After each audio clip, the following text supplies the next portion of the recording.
Good evening, everyone. I am very excited about this evening's first of a 3 series in the Arts and Culture Collective Community Rising series, a series of film and discussion evenings in celebration and leading up to the celebration of Residences at Vantage Point's 30th anniversary, which officially is October 15th. So we have been proud to be part of downtown Columbia and Howard County's life, involved in many aspects of the community and serving certainly the older adults of Columbia and Howard County. Good evening, and my name is Patty Hutton. I'm the marketing director for Residences at Vantage Point. Tonight's program is focused on the political progress of women. We're going to start the program with a TED Talk featuring Cecile Richards, co-founder of Supermajority, a women's political action group and past president of Planned Parenthood Federation of America. Following the TED Talk, we will see and hear a conversation between Maryland delegates Jessica Feldman, thank you, and Terri Hill. Appreciate your time, ladies, both representing District 12 in Howard County. I believe at this point, thank you for your generous offer of your time for this. We're very appreciative and very two remarkable women representing District 12 in Howard County. But first, let's start with Cecile Richards, Political Progress of Women. Thank you.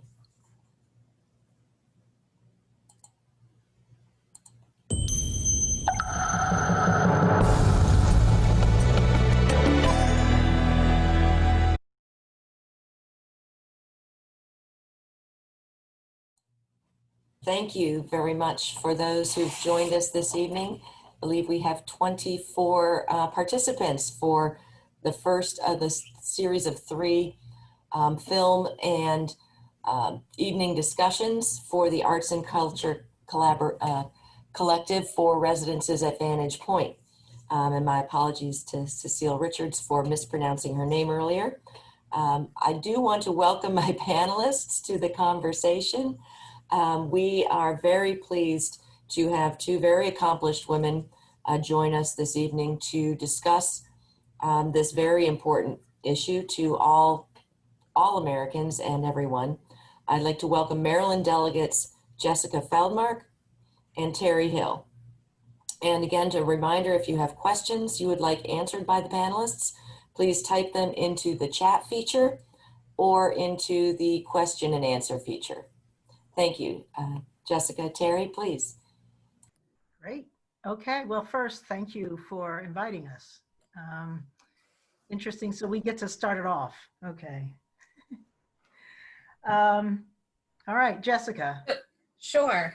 What do you think? Well, I'm interested. I mean, I think, you know, I've known of Cecile Richards for a long time, and was really excited to see that this was, you know, her TED Talk that we were using as the basis of the conversation. And as I was watching and thinking about sort of my own evolution as as an elected official and as a woman, remembering her mother, right? And so one of the things that I think about when we look at women in elected office and how much representation matters and how important that is for making women think about running, right? Just putting it in your mind as through my entire childhood, I don't believe I was ever represented by a woman, right? I think the first woman, I grew up in South Central Pennsylvania. I think the first woman elected official who ever represented me was after I came to Maryland for college, and Barbara Mikulski was my senator, right? So through my entire upbringing, I didn't have a woman representative. But my mother made a point of exposing me to women in leadership. Like, I remember in middle school, my mom, like, making me watch Ann Richards' speech at the Democratic National Convention in 1988, right? I didn't remember what year it was. I had to look that up. But, but I remember that. And then when she ran for governor and won, we celebrated, you know, and you know, just how important it is to have those role models, just to put the idea in your head, you know? Yeah. So when I think about the role models, I certainly remember Shirley Chisholm and Barbara Jordan. And as you know, my mother, when we, you know, she was a groundbreaking kind of political figure for me. And so she ran in races where gender and race here in Howard County turned out to be real issues. And even if she lost a race, it didn't stop her from running another time if she thought there was a service she could provide. And so that was inspiring to me. But when you talk about sort of the national stage and the women that we saw, and obviously I'm slightly older than you, but one of the strongest, just a little bit. One of the interesting memories for me is I was at the ERA march. I guess 1970, I think it might have been 75, 76, somewhere there. And I remember Marlo Thomas speaking, right? That girl. Right. And I'm almost sure she's the one who said this. It could have been Gloria Steinem. It could have been one of the political people.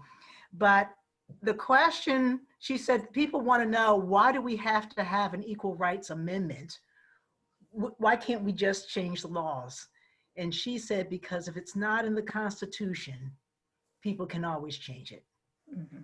And here we are 50 plus years later, still having to fight daily for rights that, you know, people of a younger generation think they have, and they don't. I mean, it's really sort of a legislative fiat as opposed to a fundamental right.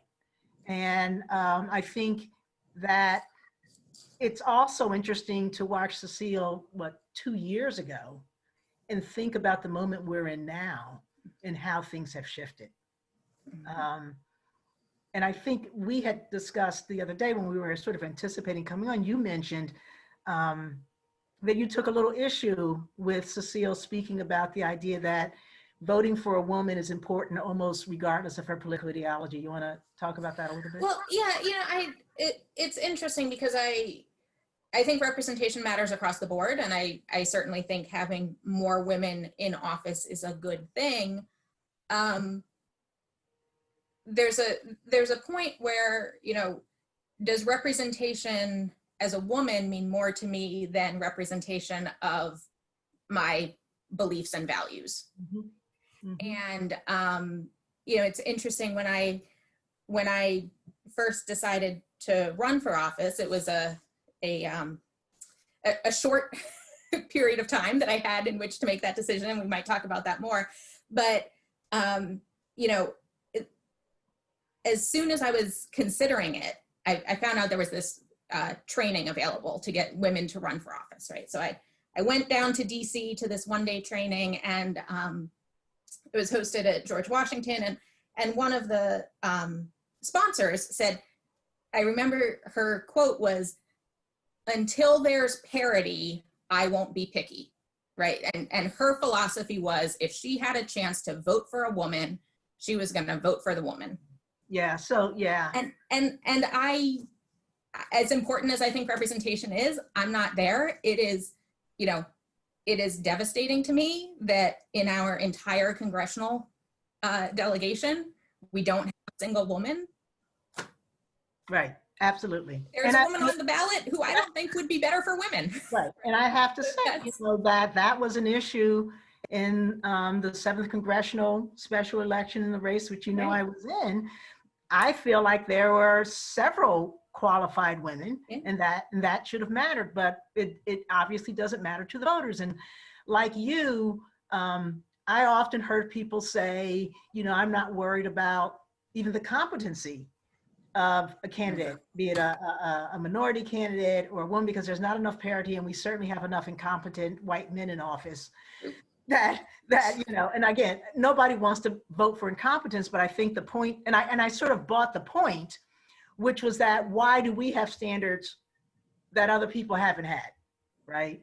But to your point, I agree with you, and we know a lot of women who we work with down in Annapolis who are nice people, but are not going to move an agenda forward, who I would not want to support regardless of the fact that we're women. I just, and as a Black woman, I think back to Clarence Thomas being nominated to the Supreme Court.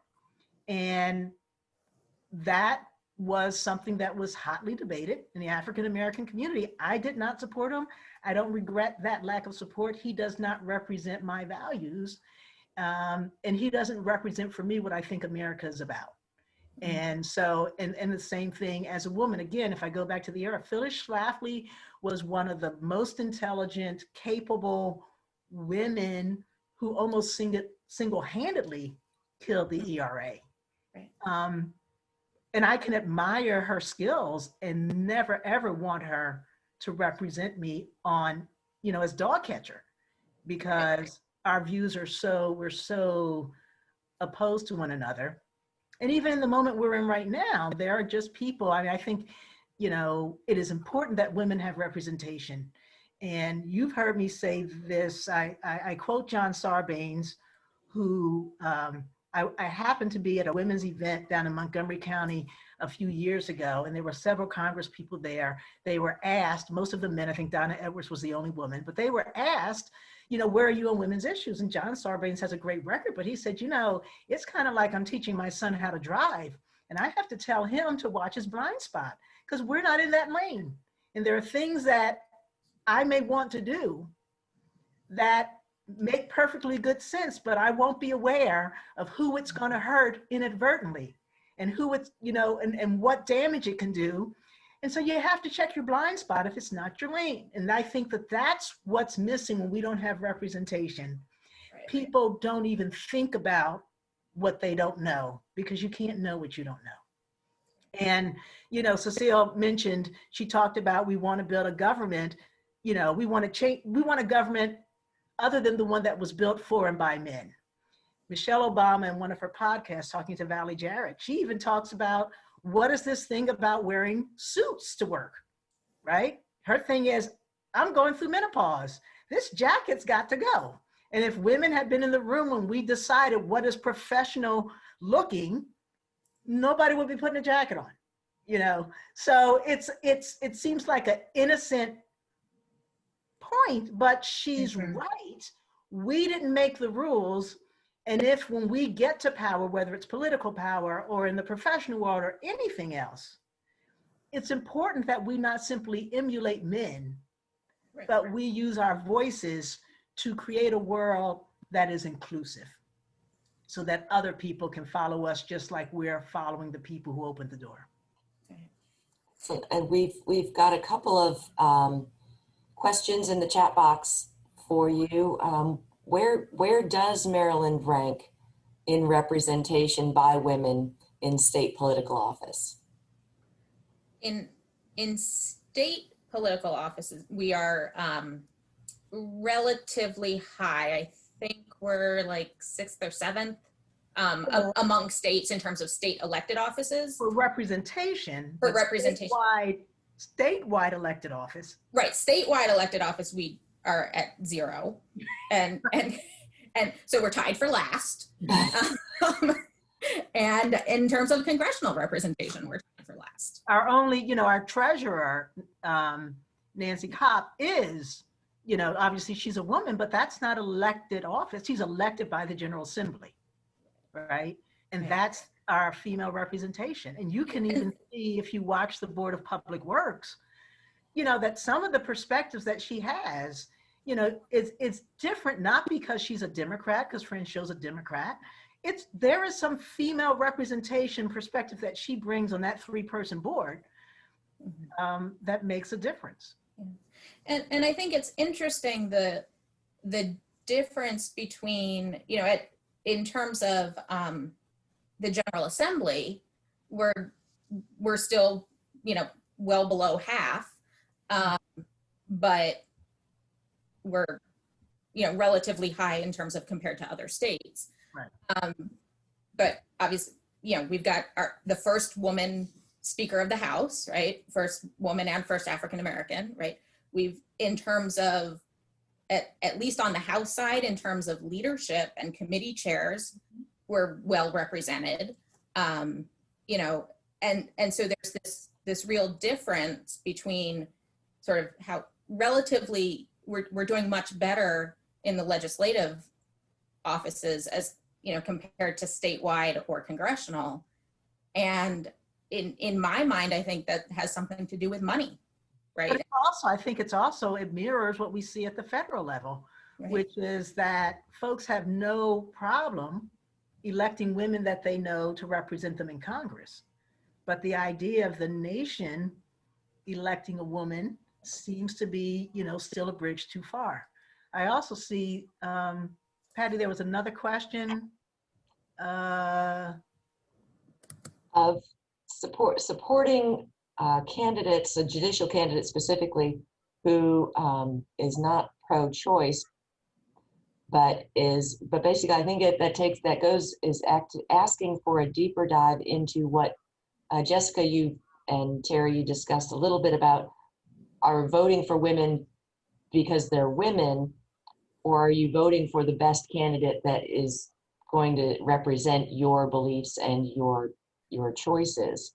One of the things that's interesting about that question is I think it's not as germane now as it used to be, because you actually get choices, right? So it's rare that there's a woman candidate running who has extreme views one way or the other, where there's not another. I mean, so we've got a deep bench, and that may not have been true, you know, 20, 30, 40 years ago, but there's a deep bench.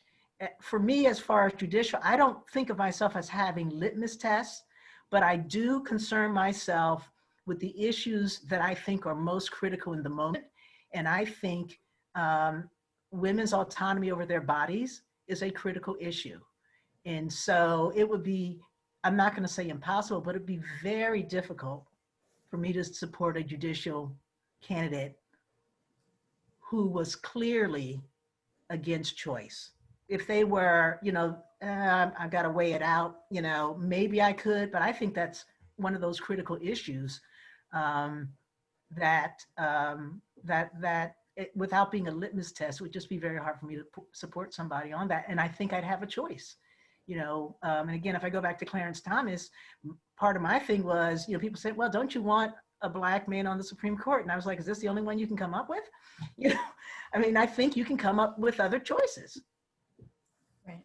Well, and I think that's, go ahead, Jessica. That's a good point, because we have, you know, by the time a voter is filling out their ballot, right? At that point, there are limited choices. But I think in terms of really sort of building this movement, we have to look at, you know, sort of further upstream where there are really good choices, and making sure that people who are smart and dedicated and believe in the things we want to see our government do, you know, have the resources and the opportunity to run. Which gets back to your point about, you know, financing. So it's nice to hear her talk about how women are stepping up to actually finance campaigns. And of course, it was interesting that Stephen's question was specific to the judicial, because that is a very different thing. You don't get a chance to necessarily vote except to retain here in the circuit court or what have you. And that can be, you know, many, many, many years in office, and really substantive votes that can impact us for generations. And so that's kind of a different kettle than elective, you know, public office, at least to me. And to go deeper into the influence, but one of the great quotes you made earlier from Tim was that if there isn't a place at the table bring a folding chair. And so what tables are you and our women aiming to bring folding chairs to in the near future? Well, I have to say that makes me think of the point that that Cecile made about power outside of elected office, right? In terms of grassroots movements and the nonprofit sector and advocacy. And, you know, there's a lot of power to be had and to be exercised outside of elected office. And I think that's where it's easiest to kind of get your foot in the door and bring your own chair. But that, I don't know. I mean, it's sort of like where not. I mean, this is sort of an analogy. When I decided to go into plastic surgery, it was not uncommon. It wasn't, for someone to say to me, and in fact, one of my chief residents said to me, "Why are you doing plastic surgery? Don't Black folks need doctors to do primary care?" And my answer was, so what area of medicine is there enough Black representation of physicians that I'm not needed? Mm-hmm. So he was trying to define what my role should be, right? So we'll put women in teaching and social work, which are wonderful fields, but we'll put them on the committees that deal with children, and we'll put them on the committees that deal with that, but we won't put them on the energy committee. We won't put them on, the banking committee. That's the kind of thing. So if there's an issue, yeah, we need to bring a chair. And there are plenty of issues to choose from. Plenty of tables. And do women serve as allies for each other in Annapolis? For example, is there a women's caucus? Yeah. There's a women's caucus. It is, I think to the point we were discussing earlier, it's a bipartisan caucus. And so, there's, I think, there are good working relationships. I think women are, as Cecile said, I think we are good at sort of finding common ground and finding, where we are on the same page and working together on the things we agree on. I also think that informally, it's one of the things that sort of impressed me the most as a new legislator, is just how open and receptive and sort of, mentoring legislators are willing to be. But I will tell you that there have been times in the short 6 years I've been there where, for instance, Republicans who are the minority have threatened to leave. So one of the agreements we have in the caucus is that we won't take on issues that have a partisan split. So we'll never take on issues about choice. And there are other issues along that line that if we can't get some kind of bipartisan consensus, it doesn't have to be a majority of both parties, but if we can't get a sense that each party can get around this issue, we don't do guns. We won't do gun legislation and consider that for support, because that breaks down to being a partisan issue, which it shouldn't be, but it is. So there's a lot of walking around. How do we get along? And at different times and we alternate the chairs. So it's, I think, 3 years of a Democratic chair or 2 years of a Democratic chair and then a Republican chair, which is roughly the same as our representation. And the executive committee always has a Republican on it. But there were times when the chair has really tried to push some important issues, and Republicans, felt like if you're going to go in that direction, we're leaving the caucus. But it was important for us as women to get past that. So it's there. We do have strength.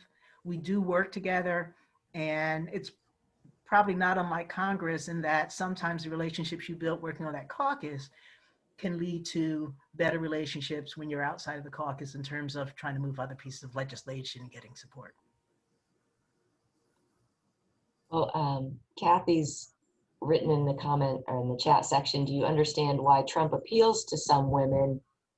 And I'll leave that up to the two of you to respond. Yes. That's my answer. Can I explain it? I think people look for, what serves their own self-interest. And none of us are a monolith. We all have a variety of interests. I will also say this, and this is probably the most challenging thing I'm going to say tonight. And this is actually a repeat. Well, it's not that surprising because it's come up with in the women's movement in the last 2 years, the marches in Washington, and Cecile mentioned it, this long-standing relationship between white female activists and Black female activists, right? And what is the history of that, and how do we acknowledge that history and then move past for the betterment of the good? And I think there's a lot of good work going on with that. But about 3 years ago, so it was, I don't know, it was before Trump was elected or just after 2016 election. I was in Annapolis with a group of women lawyers, and I'm at a table. I'm the only Black woman at the table. I'm the only non-attorney at the table. And one of the women said, until, and I know this is controversial, so I'm gonna throw it out there, until white women stop wanting to be taken care of, the movement will never move to where it has to go. And the other white women looked at her and she said, white women are willing to risk up to a point because their futures are tied to their spouses, who are typically white men. And so they can risk something because their husband still has a job, their son still has an education, think Kavanaugh, all those things are guaranteed. But if the movement is going to threaten that security, then they may not be on the front lines anymore. And and she saw it as a reality that most white women aren't even aware of, because they see themselves as being sympathetic. I mean, the women in Montgomery, Alabama, during the bus boycott, who helped to sustain the bus boycott by driving their servants to work, weren't doing it to support the movement. They were doing it because they needed that woman to be in their house so they could do the things they need to do, right? And so her point, and what we're seeing, I think, in 2020, is more people not of color, more white people and other folks who are saying, there really is nothing in this for me. And I know it's still right, and I'm willing to take a risk. And so for me, having heard that statement just 2 years ago, and now seeing this change where people are literally saying, I'm going to put something real on the risk, and it may actually cost me my life, my job, my relationships at home. So I think that, like anybody else, there are women for whom, regardless of them saying, I don't like the way he talks, I don't like the words he uses, I don't like this, they love what they see as taking back America. They love what they see as establishing their place and making sure that they're protected, which is, the great American mythology that everyone's coming after that virginal figure. And that's what he represents. He is a strong man who is standing up for the world as they have always perceived it and think it should be. I don't know, Jessica, what do you think? So I agree. And I think, in terms of, can I understand it? Yes, on an intellectual level, I can understand it. It makes sense in the analysis. That doesn't mean I get it. And I think that there are some really fundamental points that we have to look at. I mean, this year, we celebrated the 100th anniversary of the 19th Amendment, and really looking at, celebrating the success of the women's suffrage movement, and at the same time having to call out and really sort of grapple with and take some responsibility for its failings, right? And that we had an event with the League of Women Voters, and as I was thinking about what to say there, I said, look, the reality is white supremacy was stronger than sisterhood. Right. Is it still? That's the question, right? Is or have we come to the point where sisterhood is stronger than white supremacy? And I think that's what we're, I'm hopeful, and Right. but there's still certainly some tension there. Yeah, I think, yeah. And I also think, women are not different from other historically oppressed group that we have a little bit of Stockholm syndrome, right? So, there are people then and now who still say if Anita Hill hadn't allowed it, right, then the things that she accused Clarence Thomas. So there's still a blame the victim. There are still people who want to know why a woman dresses the way she, if you get raped or assaulted, what were you wearing and what were you doing out? And I'm from the school of, okay, I should be allowed to be out. All right, I should, if it's 11 o'clock at night, my community should be safe enough that as a single woman, I can go out and not expect to get assaulted. That's a fundamental demand, a requirement. And if instead the response is, yeah, you shouldn't have been out. You women, you're not supposed to be there. There's a problem with that. And so I think that there are women who, whether it's grab them by the, or the way he treats women, forget about the racial issue, who don't have a problem with it because that's how guys do, right? That's boys being boys. It's okay. That's how men talk to one another. And I don't buy that. And I think many of the men I talk to don't find that appropriate language either, but there are women who will excuse anything. Well, and I think, Annapolis is known for Right. its history of sexual harassment. And, I, again, coming in as a new legislator, right, my first year was after the requirement for the sexual training for all legislators to go through. And, I went and I sat through the session and the movie, and it all seemed kind of obvious, and I understand why it's important, but it seemed a little like, okay, really, this is what we have to spend 2 hours on. And then we got into the discussion, right? Mm-hmm. Mm-hmm.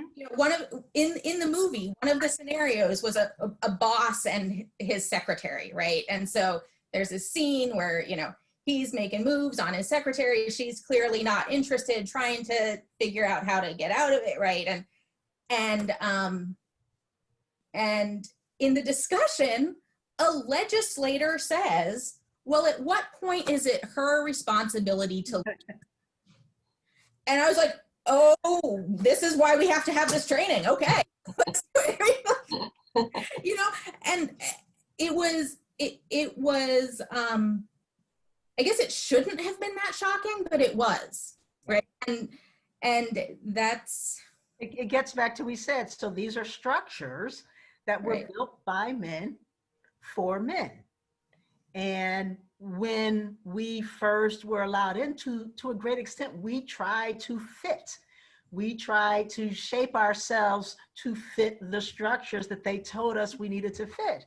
And it takes a while, and it's taken a while for women to have, agency and ownership, and to be called, I just love what, AOC said about, that demeaning comment that the congressman said under his breath, but so she could hear it. But when she said, you gave license to other men to talk to your daughter that way, mm-hmm. I know a light had to go off in his head. He didn't want to hear it. He wouldn't admit it. But most of the time, you're not thinking that way. So we as women have got, to sort of bring it back around. We're moving in the right direction. We've got to face the challenges we have from within, honestly, as we are beginning to do, in order to overcome and to move forward. But I don't think this is going to be a wave like we saw 20 years ago, where women showed up and then we kind of fell back. I think this is a tidal wave that will keep moving forward, and I certainly hope so. And Jessica, any final remarks? I think we have come to the conclusion of the time, but if you give you some time to make some final remarks. about? Well, I mean, I agree with Terry's optimism and hopefulness. I do think that, you know, as representation increases, it has a snowball effect on future generations. And, you know, when young women who are coming of age now are more likely to think about running. And I think that's going to be good for all of us. Absolutely. I agree. So this has been a very inspiring conversation. So thank you all. Thank you both for Thank you. generously giving of your time to this very important topic. Appreciate it. Hope Thank you. And thank you to everyone who came watching. So we're on for next week. The next in the series is Wednesday, September 23rd at 7 p.m. Our Community Rising program will focus on anti-racism and Black Lives Matter. We'll start with a video of an Oprah Winfrey show of 20 years ago featuring actress Jane Elliott. And afterwards, we'll see and hear a conversation between community leaders Candace Dodson-Reed, Chief of Staff and Executive Director, Office of Equity and Inclusion at University of Maryland, Baltimore County, and Attorney Tom Cole of Talkin' and O. So we're going to continue with these very current and important discussions. Can I ask one question, Patty, before we go? Yes. Is this program available for people to watch after tonight, or is this a one and done?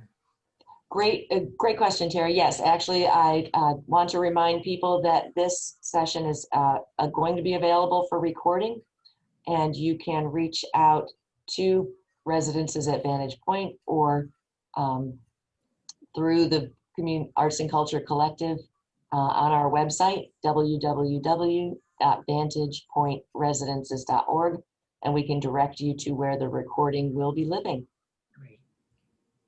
Thank you so much. Thank you, everyone, for joining us. And we hope to have everyone participate again next year. And please come by and welcome and say hello to the residents and heroes that work at Residences at Vantage Point.